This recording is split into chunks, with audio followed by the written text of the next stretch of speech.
it going? It's me, Shotty 4HF, and I finally get round to this.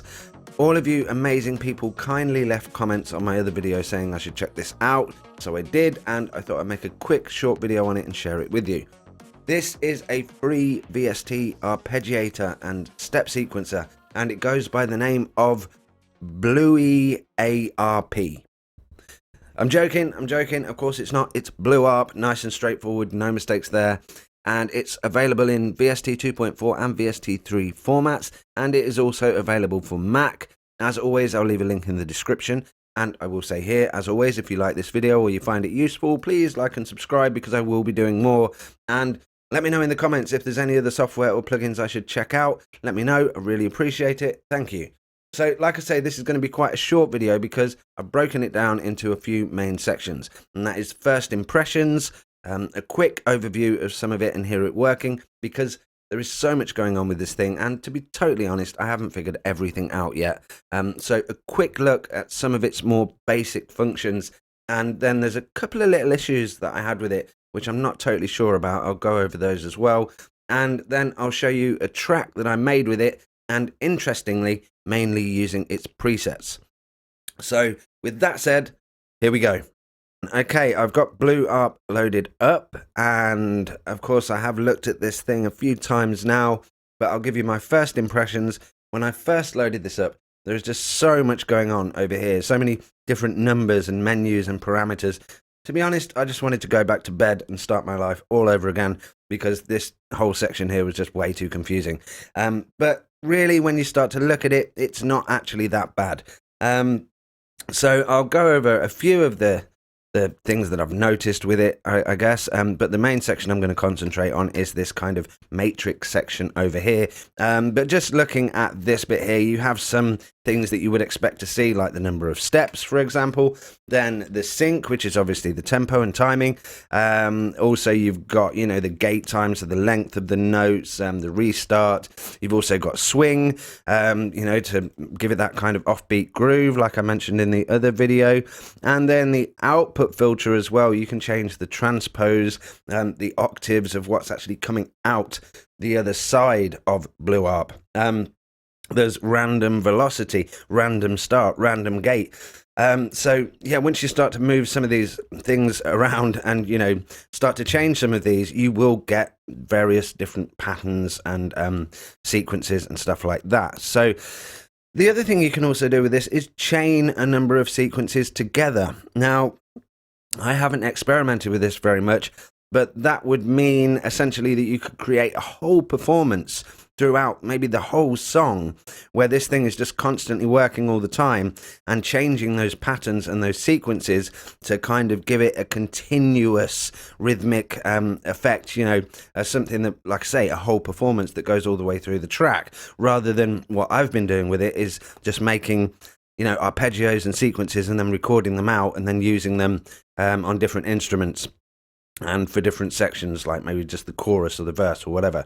So yeah, when you start to sort of mess around with this, it's not as confusing as it first looks, but there is quite a lot here. And of course, you also have this settings tab, which there's more going on in there. There's some mod wheel modifications you can do with that. There's other MIDI inputs that I assume you can program to change some of the other stuff that's going on, and even color scheme and stuff like that, size, scaling. But I'm going to leave that alone for the time being. And basically what I've done to set this up is I've got an instance of Blue Arp and also using one instance of Serum. And in order to set this up in Cubase, I go to Serum, and in this section over here, I choose the MIDI output of Blue Arp as the MIDI input for Serum. And then that means whatever Blue Arp's kicking out, Serum is going to respond to those MIDI notes. And what I've done is I've just put one chord, one continuous chord, and just like with the RandArp video that I did, you put the chords onto the Blue Arp lane, not onto Serum. And then you arm Serum for record, so that when you play back, this is what you get.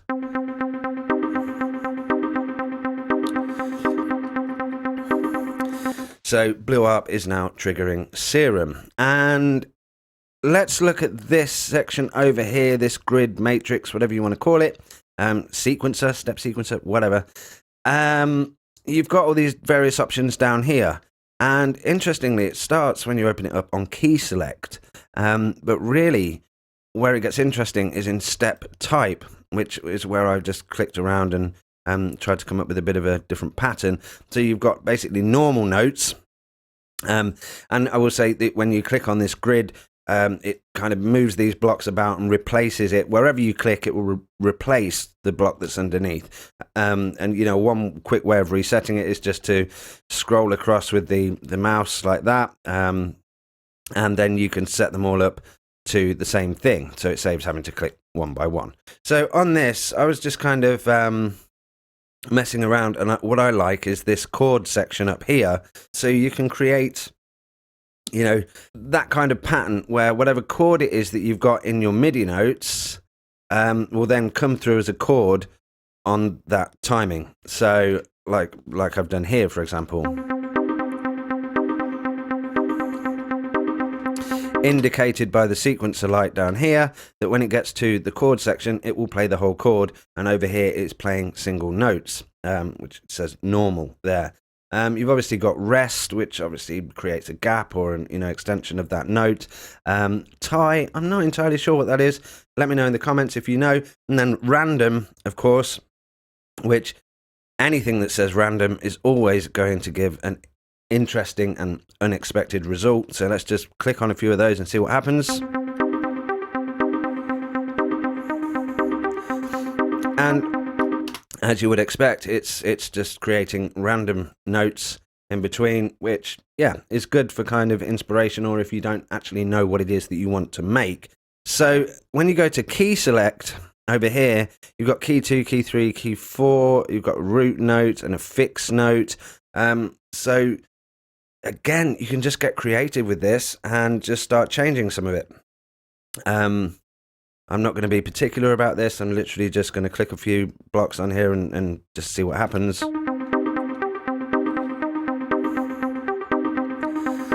And of course, that way you're starting to get some kind of interesting rhythmical pattern.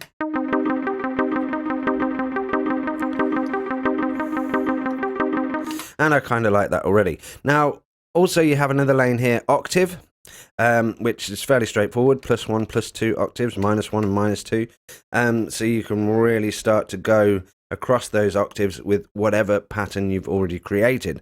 So let's, again, totally random, just making this up. Let's go -1, let's go +2 there, +1 there, and then maybe a -1 at the end. Let's see what that says.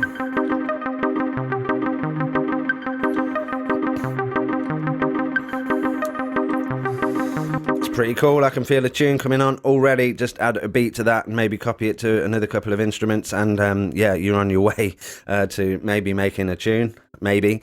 So yeah, that's it. It's pretty kind of like straightforward on this thing over here. And then you've got pattern page, so you can have another pattern on the next page, but I think you have to set the number of pages or the number of, yeah, patch number, volume. Program sequence. That's where I say you can actually make a few of these and chain them together. So sorry, I can hear some notes coming through from Serum. So there's something latching or lingering with Blue Arp, and there's a couple of little issues I've had with this, and I'll get to that in a bit. So yeah, like I say, fairly straightforward. You've got your velocity up there, which is your note volume, and you can extend these onto different pages and then select the page that you're working on, so you just get, you know, an even longer sequence, that kind of thing. So scale step. Okay, so right, this is where it gets interesting, because you start getting into scales and it starts to stray from whatever chord it is you put into the MIDI matrix, you know, the piano roll, whatever you want to call it, and you can start to change some of these up as well, and that way really get some interesting notation out of it. And all I'm doing, again, is just experimentation, seeing what happens.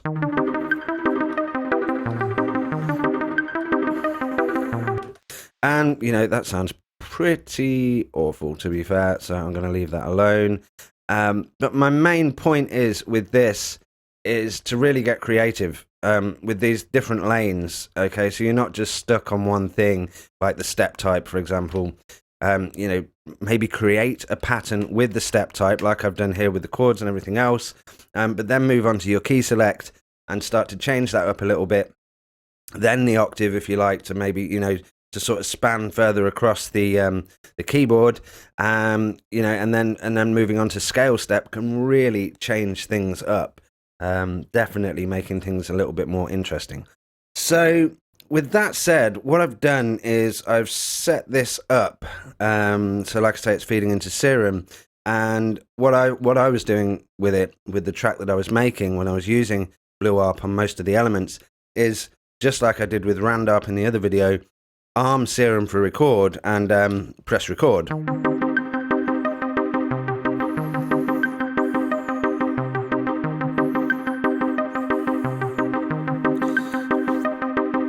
And then that actually recorded the MIDI notes so that I could then go in and edit them afterwards. So here we go on here, if I just move Blue Arp out of the way.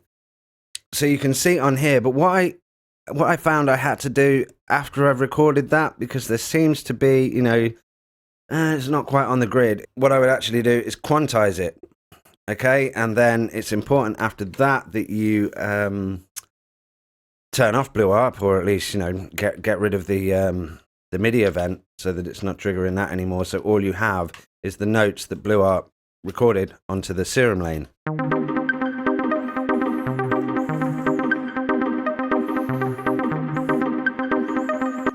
And that way you could do some like additional editing afterwards. When I've quantized that just now, obviously it hasn't really landed on the grid very well. You could put it back to where it was and get that rhythm back. So yeah, that's what I was kind of doing with it, just putting some chords onto Blue Arp and then recording it out onto whatever instrument that I wanted to record it on. And then obviously you can, you know, create another instance of Serum or whatever and move it onto that one as well. And then obviously you can just sort of, you know, create that all the way through your track. You don't need to have lots of instances of Blue Arp. You can create some interesting riffs and melody and then record them out and, you know, start using them throughout your project, whatever sort of track it is you're making. So yeah, in that sense, I actually found it quite useful. And the other thing that I did with the track that I was working on mainly was using the presets. Of course, it is interesting to sort of go in and make your own patterns, but there's quite a lot of presets in here. As you can see, it says 128 presets. And what I was doing was going through those presets with it going into Serum, and just having a listen to some of those presets and sort of seeing what happened, really. So just to show you what I mean.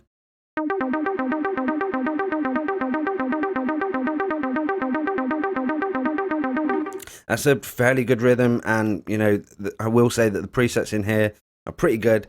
They're quite useful and inspirational. You know, if you just want to try and find something to get you started with whatever track it is you're working on.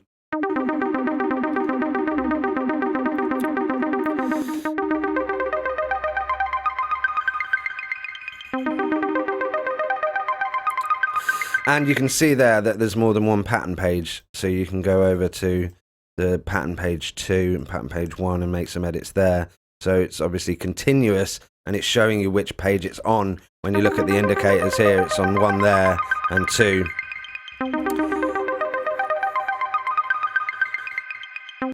So you could go into some of these presets and then maybe change some of the octaves, or maybe change some, you know, any of this really, and kind of make it your own.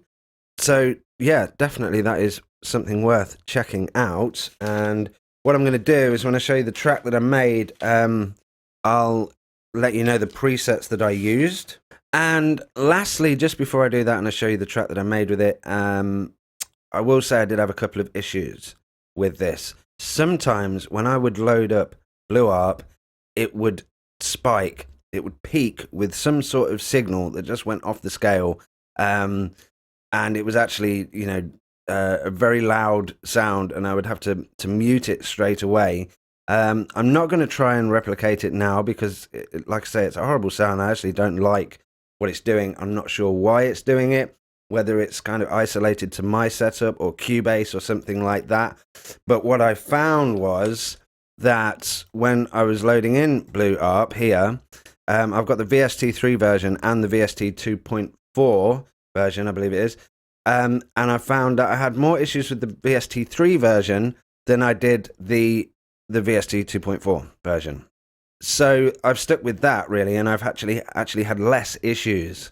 I'm not sure what's going on with that. Like I say, it's just like a spike, and you can actually see it on here that it just goes into the red. And I even tried to put a noise gate on there to try and, you know, bring it back down or stop it or whatever. And it said that the noise gate had gone like past whatever it was, I don't know, 400 dB or something like that. It was just a crazy signal. And yeah, I'm really not sure what's going on with that. And I tried to, you know, remove the instance and reload it, remove it and reload it, and it happened quite a few times. Now, it could be that there's another plugin loaded up somewhere that it's not agreeing with, or, you know, clashing with, you know, like a conflict or something like that. I mean, it might be something as simple as I need to update it. I might have, you know, an outdated version or something like that. But I just thought I'd make you aware of that. And if you're not sure, you know, if you're going to have any problems, just maybe mute your stereo out before you load it up, just in case you have that same issue, because it really is a horrible noise, and whatever it is very high gain. Besides that, everything seems to be working okay, and like I say, routing it into various instruments and using some of these presets is just a great way to get some inspiration, and, you know, just to come up with something new and see what happens. And, you know, maybe, you know, it might take you down a path that you weren't expecting. So that's it. And then I'm going to leave you with the track that I made using BlueARP. Certainly I used it on the bass elements, and all of the melody, any of the synths, anything like that was all BlueARP, recording out different sequences. And yeah, the presets that I used were, well, what I've got written down anyway, was presets 55, 57, 59 and 64. They were the main presets that I used for most of the elements in the track, apart from things like the pads and the vocals and the kick and the snare, obviously. So I'll leave you with that. Thanks for watching. It took me a while to get round to this, but I'm glad that I did. And again, if you liked this video or found it useful or found it interesting, please give it a like and subscribe. I will be doing some more videos, hopefully very soon. And again, look forward to all the comments, as always. That's it for this one. It's Shotty 4HF Records. You can check out all the music I make by searching Shotty 4HF. In most places where you find music, if you type that, you'll find the music that I make. So that's it. Take it easy, keep creating, and I'll see you in the next video. Nice one.